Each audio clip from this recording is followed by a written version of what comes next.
அருட்பெரும் ஜோதி அருட்பெரும் ஜோதி தனிப்பெருங்கருணை அருட்பெரும் ஜோதி எல்லாம் செயல்கூடும் என்னானை அம்பலத்தே எல்லாம் வல்லாந்தனையே ஏத்து.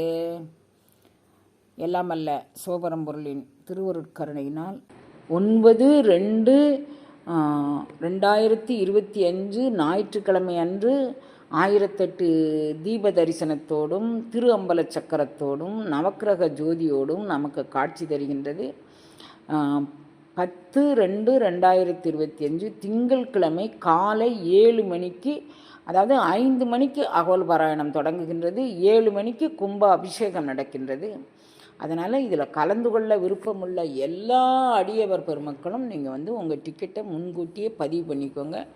9ஆம் தேதி இங்கே இருந்தால் தான் நீங்கள் தீப தரிசனத்தை பார்க்க முடியும், அம்பல சக்கரத்தை பார்க்க முடியும், அருளாளப் பெருமக்களுடைய அருள் நிலைகளை உள்வாங்கிக் கொள்ள முடியும்.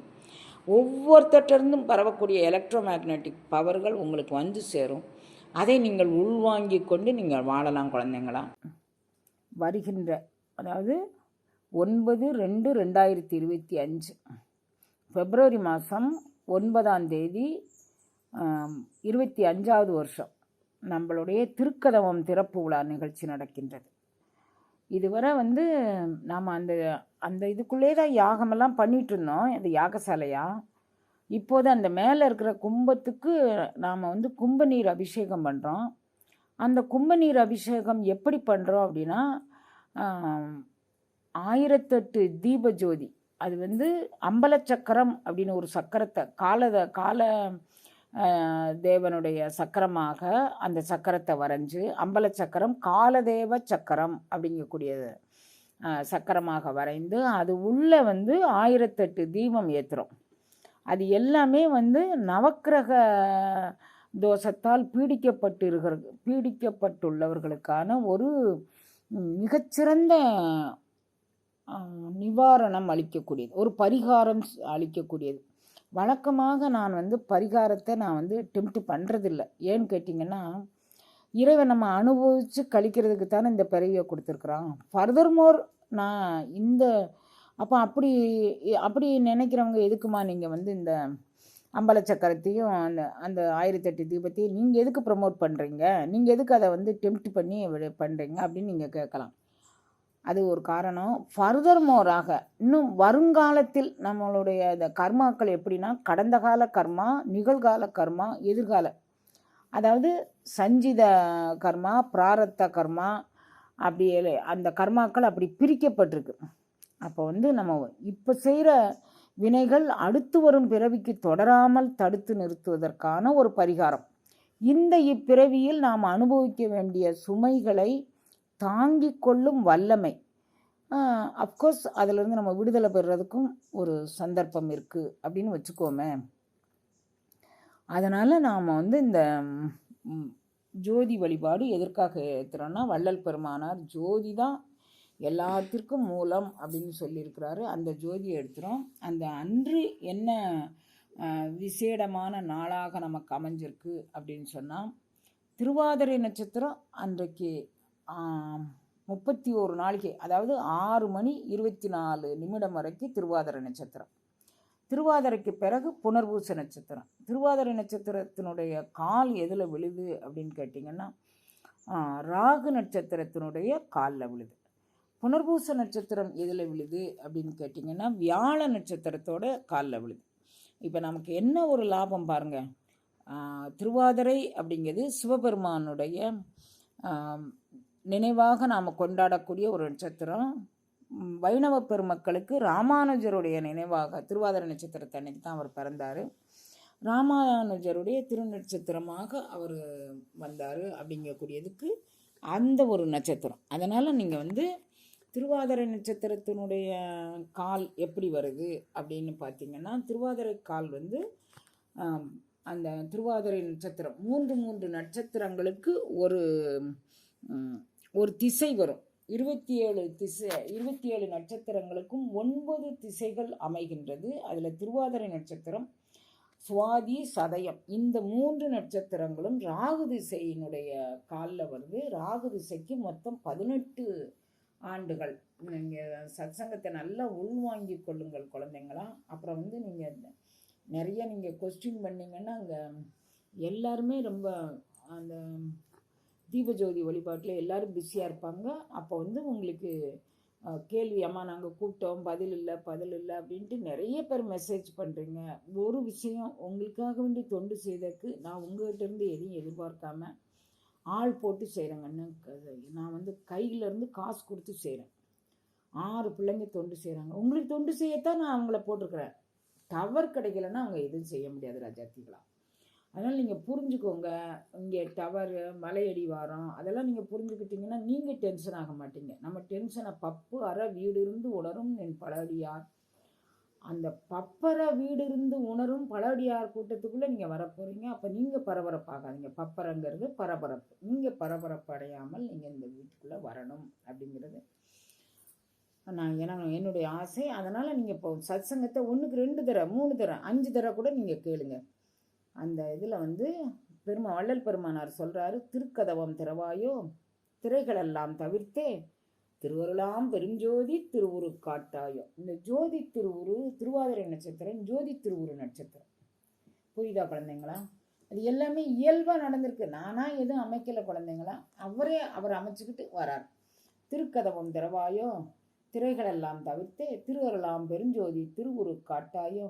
உருக்கி அமுது ஊற்றெடுத்தே உடம்போடு உயிரோடு உளமும் ஒளிமயமே ஆக்குற மெய்யுணர்ச்சி அருளாயோ. கருக்கருதார் தனிவடிவோய் நின்னை என்னுள் கலந்து. கருக்கருதார் தனிவடிவோய் நின்னை என்னுள் கலந்தே கங்குல் பகலின்றி என்றும் கழித்திடச் செய்யாயோ. கருக்கருதார் தனிவடிவோய் நின்னை என்னுள் கலந்து. நான் வந்து உனக்குள்ளே கலக்க முடியாது. நீ நினச்சா எனக்குள்ளே கலந்துக்கலாம். நின்னை என்னுள் கலந்தே கங்குல் பகலின்றி என்றும் கழித்திடச் செய்யாயோ. செருக்கருதாதவர்க்கு அருளும் சித்திபுரத்தரசே சித்த சிகாமணியே என் திருநடநாயகனே. அப்போ இறைவன் வந்து நமக்குள் கலக்க வரக்கூடிய அந்த ஜோதி, நம்மளுடைய வழிபாடு ஜோதி வழிபாடு. ஜோதி வழிபாடு அன்னைக்கு ஜோதி திருநட்சத்திரத்தில் இறைவன் வந்து வள்ளல் பெருமானார் வந்து சமய சந்தடி ஆச்சார வழக்கங்கள்லாம் கண்மூடி வழக்கமெல்லாம் மண்மூடி போக அப்படின்ட்டுருக்கிறாரு. இது வந்து சயின்ஸ் குழந்தைங்களா. நீங்கள் அவங்கவுங்க ஒரு புல்லை பிடிச்சிக்கிட்டு மேய்கிறாங்க. அது மாதிரி நீங்களும் நினைக்காதீங்க. பெருமானார் வந்து இதுக்கெல்லாம் சாத்திர சண்டையிலே கோத்திர குப்பையிலே அபிமானித்தலையும் உலகேர் அப்படி சொல்லியிருக்கிறாரு. நீங்கள் ஏமா அப்படி சொல்கிறீங்க? அதுக்கு அடுத்து கேட்பீங்க நீங்கள். சாத்திர சண்டையிலே கோத்திர குப்பையிலே அபிமானித்து அலைவதற்கு இல்லை, ஜோதியில் கலப்பதற்கு, ஜோதி வழிபாட்டில் நம்மளுடைய கர்மாவை தொலைப்பதற்கு, ஜோதியுள் ஜோதியுள் ஜோதியுள் ஜோதி சுத்த ஜோதி மெய் ஜோதிக்குள் நமது கர்மாவை கலைக்க போகிறோம். தீனில் துசாகம் செப்பையிலோ ரெம்பாவாய் அப்படின்றாங்க. அப்போ திருவாதிரை நட்சத்திரத்தினுடைய வருஷங்கள் வந்து 18 வருஷம். அப்போ நீங்கள் வந்து அந்த ஜோதியை நம்ம ஞான சபையை ஒரு 18 சுற்றுறீங்கன்னு வச்சுக்கோங்களேன். அப்போ அதுக்கு அடுத்து குரு திசை வருது கண்ணா. 31 நாளிகை வந்து திருவாதிரைக்கு உரிய நாள். அதுக்கப்புறம் 31 நாளிகைக்கு பிறகு அடுத்து வந்து வியாழ திசைக்குரிய புனர்பூச நட்சத்திரம் வருது. திருவாதிரைக்கு அடுத்த நட்சத்திரம் புனர்பூசம் விசாகம் புரட்டாதி. இது குரு திசைக்கு உண்டான வருஷங்கள். இது வந்து 16 ஆண்டு காலம். உங்களுக்கு நீங்கள் 6 மணிக்கு தீபம் ஏற்றிடுவாங்க நான் நம்புகிறேன். 6:30 மணிக்கு அரை மணி நேரத்தில் தீபம் 1008 ஏற்றிடுவாங்க. 6:30 மணிக்கு சுற்ற ஆரம்பிச்சிங்கன்னா 18 சுற்று திருவாதிரை நட்சத்திரத்துக்கு சுற்றுங்க. 7க்கு பிறகு நீங்கள் சுற்ற ஆரம்பிச்சிங்கன்னா 16 சுற்று சுற்றுங்க, குரு திசைக்கு உண்டான சுற்றாக. இது அன்றைய தினத்திற்கான நட்சத்திரங்கள். இந்த புனர்பூசமும் திருவாதிரையும் அன்றைய தினத்திற்கான நட்சத்திரங்கள். அதுக்கு ஒரு 18 சுற்று 16 சுற்று சுற்றிக்கோங்க அந்த தீபஜோதியை. உங்களுக்கு ஒரு நட்சத்திரம் இருக்கும், அதாவது நீங்கள் பிறந்த நட்சத்திரம் திருநட்சத்திரம் அப்படின்னு சொல்லுவீங்க. அதை என்ன சொல்லுவீங்க? பிறந்த நட்சத்திரம்னு சொல்லுவீங்க. என்ன சொல்லுவீங்களோ உங்கள் சம்பிரதாயப்படி அது உங்களுக்குன்னு ஒரு நட்சத்திரம் இருக்கும். நான் வந்து முதல்ல இருந்து நான் சொல்கிறேன். கிருத்திகை உத்திரம் உத்திராடம், கிருத்திகை உத்திரம் உத்திராடம் 3 நட்சத்திரங்களும் சூரிய திசைக்குள் வருகின்றது. சூரிய திசைக்கான சுற்று 6 சுற்று நீங்கள் சுற்றினா போதும். முதல்ல 6:30 மணிலேருந்து 7 மணிக்குள்ளே சுற்றுறவங்க 18 சுற்று சுற்றிக்கோங்க.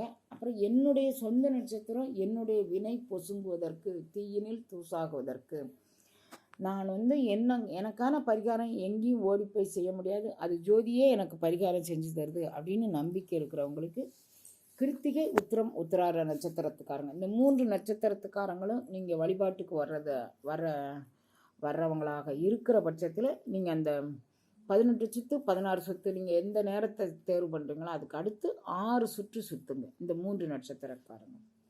ரோகிணி, அஸ்தம், திருவோணம் இந்த 3 நட்சத்திரக்காரங்களும் சந்திர திசை வருது. அவங்க 10 ஆண்டு காலம் 10 சுற்று, சந்திர திசையினுடைய சுற்று 10. அதனால் நீங்கள் என்ன பண்ணுறீங்க, 10 சுற்று சுற்றுங்க. அப்போ முதல்ல 16ல் ஆரம்பிக்கிறீங்களா 18ல் ஆரம்பிக்கிறீங்களான்னு பார்த்துக்கோங்க. அதுக்கப்புறம் இதில் நல்ல கூட 2 தடவை இதை போட்டு கேளுங்க. சந்திர திசை, அதாவது ரோகிணி, அஸ்தம், திருவோணம் இவங்க சந்திர திசையா, இதுக்கு 10 சுற்று சேர்த்து இதை நீங்கள் சுற்றிக்கோங்க. விருச்சிகம், சித்திரை, அவிட்டம் இது வந்து செவ்வாய் திசைக்கான சுற்று. செவ்வாய் திசைக்கு 7 சுற்று சுற்றணும் குழந்தைங்களா. செவ்வாய் திசை யார், மிருகசீரிடம், சித்திரை, அவிட்டம் இவர்கள். சீரிடம், சித்திரை, அவிட்டம் 3ம் ஒரே காலில் வரக்கூடியது. அதுக்கு வந்து செவ்வாய் திசை கால். அந்த 3 நட்சத்திரக்காரங்களும் ஏற்கனவே 18 நான் மீண்டும் மீண்டும் சொல்கிறேன், 18ல் சுற்றுறீங்களா 16ல் சுற்றுறீங்களா அதுக்கு அடுத்து நீங்கள் சுற்றக்கூடியது. இப்போ மிருகசீரிடம், சித்திரை, அவிட்டம் இந்த 3 நட்சத்திரக்காரங்களும் 7 ஆண்டு காலம். சித்திரை நட்சத்திரத்துக்கு 7 வருஷம் அப்படின்னு நீங்கள் நினைவு வச்சுக்கோங்க குழந்தைங்க. இதற்கு அடுத்து வரக்கூடிய திசைகள் வந்து திருவாதிரை, சுவாதி, சதயம் இது 3ம் ராகு திசைக்கான வருடங்கள். திருவாதிரை, சுவாதி, சதயம் 3ம் ராகு திசைக்கான வந்து நீங்கள் ஏற்கனவே 18 சுற்றுனீங்களா 16 சுற்றுனீங்களா அது கூட உங்களுக்கு திருவாதிரை நட்சத்திரம்னா 18ன்னா 18 18 36, 16ல் சுற்றுனீங்கன்னா 18 16 34 சுற்று நீங்கள் சுற்றி வந்து நமஸ்காரம் பண்ணிக்கோங்க. இதுக்கு அடுத்து வரக்கூடிய திசை புனர்பூசம், விசாகம், புரட்டாதி இது குரு திசை. இது 16 ஆண்டு கால திசை. இந்த 16 ஆண்டு கால திசைக்கும் நீங்கள் வந்து ஏற்கனவே வந்து 6:30 மணிக்கு ஸ்டார்ட் பண்ணிங்கன்னா அதில் 18 சுற்று சுற்றிருப்பீங்க. 7 மணிக்கு பிறகுனா 16. அப்போ இந்த 16 18 34 அல்லது 16 16 32 அது மாதிரி வச்சுக்கோங்க. அதுக்கு அடுத்த திசை பூசம், அனுசம், உத்திரட்டாதி இது சனி திசை வருடங்கள். ஏற்கனவே நீங்கள் வந்து ராகு திசையில் ராகு காலத்தில், அதாவது ராகு காலம் மீன்ஸ் ராகு அந்த 6:30 மணிக்கு நீங்கள் சுற்ற ஆரம்பிச்சிருந்தீங்கன்னா அதுக்கு வந்து உங்களுக்கு 18 வருஷம். அது கூட இந்த பூசம், அனுசம், உத்திரட்டாதி இது 19 வருஷம். அந்த 19 18 37 வருஷம் 37 சுற்று நீங்கள் சுற்றணும். அதனால் பூசம், அனுசம், உத்திரட்டாதி நட்சத்திரத்துக்காரங்க 37 சுற்று சுற்றுங்க குழந்தைங்களா. அப்படி இல்லை 7 மணிக்கு பிறகு நீங்கள் சுற்றுறீங்கன்னா 2 வருஷம் குறைச்சிக்கோங்க, 35 சுற்றுங்க. அதுக்கடுத்து ஆயில்யம், கேட்டை, ரேவதி புதன் திசை 17 வருஷங்கன்னா இந்த புதன் திசை ஆயில்யம், கேட்டை, ரேவதி புதன் திசைக்கு நீங்கள் சுற்ற வேண்டிய சுற்று முதல்ல 6:30 மணிக்கு சுற்ற ஆரம்பிச்சிங்க அப்படின்னு சொன்னால் அதில் ஒரு 18, இதில் ஒரு 17 35.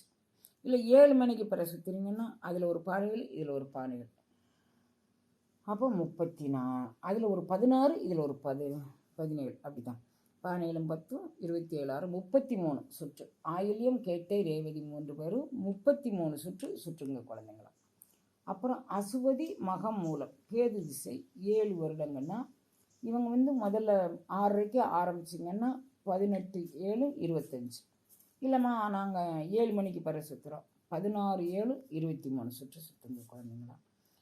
இதுதான் இதுவரை நாம் வந்து எத்தனை சுற்று எத்தனை பேருக்கு சுற்றுறோம் அப்படின்னு எதற்காக வேண்டி அப்படின்னா இவை வந்து யுகத்திற்கும் பரத்திற்குமான சுற்றுக்கள் அப்படின்னு நீங்கள் நினைவு வச்சுக்கோங்க. நாம் வந்து நம்மளுடைய இலக்கு என்ன அப்படின்னா இந்த பரிகாரம், அற்புதம், அதிசயம் அது இல்லை. நம்மளுடைய இலக்கு இறைவனுடைய திருவடி அனுபவம், நாமும் அனுபவிக்க வேண்டியது. அருளாள பெருமக்கள் எதையெல்லாம் அனுபவிச்சாங்களோ அதை நாமும் அனுபவிக்கணும். அதுதான் நம்மளுடைய இலக்கு. அதில் வந்து திருக்கதவம் திறவாயோ, திரைகளெல்லாம் தவிர்த்தே திருவுருளாம் பெருஞ்சோதி திருவுரு காட்டாயோ, உருக்கி அமுது ஊற்றெடுத்தே உடம்போடு உயிரோடு உளமும் ஒளிமயமே ஆக்குவதற்கு. இதில் எதெல்லாம் ஒளிமயமாகுது பாருங்கள். உடம்போடு ஒளிமயமே ஆக்குற, உயிரோடு ஒளிமயமே ஆக்குற, உளமோடு ஒளிமயமே ஆக்கும். இத்தனை வகையில் ஒளிமயமே ஆக்குற. என்ன செய்யணும்? மெய்யுணர்ச்சி அருளாயோ. நம்ம இப்போ எல்லாம் அனுபவிச்சுக்கிட்டு இருக்கிறது பொய்யுணர்ச்சி. ரொம்ப திருப்தியாக இருக்கேன், நல்லா சாப்பிட்டேன், நல்லா திருப்தியாக இருக்கேன், பெரிய காரில் பயணித்தேன், நல்லா திருப்தி. இதெல்லாம் பொய்யுணர்ச்சி. நமக்கு நம்ம வேண்டுவது ஒளிமயமே ஆக்குற மெய்யுணர்ச்சி அருளாயே. கருக்கருதா தனிவடிவோய் நின்னை என்னோட் கலந்தே கங்குல் பகலின்றி என்றும் கழித்திடச் செய்யாயோ. இரவு பகலற்ற ஏகாந்தத்தில் இருந்து இறை அனுபவம் செய்வதற்கு இந்த ஜோதி வழிபாடை மனதில் நிலைநிறுத்தி கொண்டு நம்மளுடைய வினைகளை பொசுக்கிவிட்டு நாம் வந்து கங்குல் பகலின்றி என்றும் கழித்திடும் ஒரு அருள் அனுபவத்தில் நிற்போம். செருக்கருதாதவர்க்கு அருளும் சித்திபுரத்தரசே சித்த சிகாமணியே என் திருநடநாயகனே. இப்போ இறைவன் வந்து நம்ம திருநடத்தில் நின்று அருள் வடிவம் கொள்ளுவதற்கு, இந்த அருள்நிலையை நம்ம உள்வாங்கி கொள்வதற்கு இந்த ஒரு சிறிய பரிகாரம். ஆனால் இது வந்து பெரிய பரிகாரம். அம்பல சக்கரத்தில் நவக்கிரகத்தை ஏற்றி திருஅம்பல ஜோதி வழிபாடு அப்படிங்கக்கூடியதில் இந்த வழிபாடு நம்ம நடத்துகிறோம். இது 9ஆம் தேதி மாலையில் இந்த வழிபாடு இருக்குது குழந்தைங்களாம். 10ஆம் தேதி காலையில் அபிஷேகம் இருக்குது. 9/2/2025 ஞாயிற்றுக்கிழமை மாலை நவக்கிரக ஜோதி வழிபாடு. 10/2/2025 காலை 7 மணிக்கு நமக்கு கும்பநீர் அருள் ஆற்றுதல், அருள் நிலை பெறுதல் அப்படிங்கக்கூடியது. அந்த கும்ப நீரை அருள் வடிவில் நாம் தாங்கிக் கொள்வதற்கு நம்மை தயார்படுத்திக் கொள்வோம். மீண்டும் மீண்டும் கேட்டு நீங்கள் என்ன நட்சத்திரம் என்ன எதுன்னு. அப்படி இல்லை அப்படின்னா தவச்சாலையில் நான் ஒரு இடத்துல ஸ்டிக்கர் ஒட்டிடுறேன். அதில் வந்து பார்த்துக்கோங்க என்ன நட்சத்திரத்துக்காரங்க என்ன எத்தனை சுற்றணும் அப்படிங்கிறத அதில் பார்த்துக்கோங்க குழந்தைங்கள. அதெல்லாம் வந்து ரொம்ப சுலபமாக நீங்கள் வந்து தெரிஞ்சுக்கலாம். குழம்பாதீங்க. தெளிவுபடுறதுக்கு தான் பப்பர வீடு வந்து டென்ஷன் நீங்கி வழிபாடு செய்வதற்கு தான் அங்கே வந்திருக்கிறோம். அதில் டென்ஷனாக இருக்க வேண்டாம் குழந்தைங்களா. எல்லாம் அல்ல எம்பெருமான் திருக்கருணையினால் எல்லா மங்களங்களும் உங்களுக்கு கிடைக்க பிரார்த்திக்கிறேன்.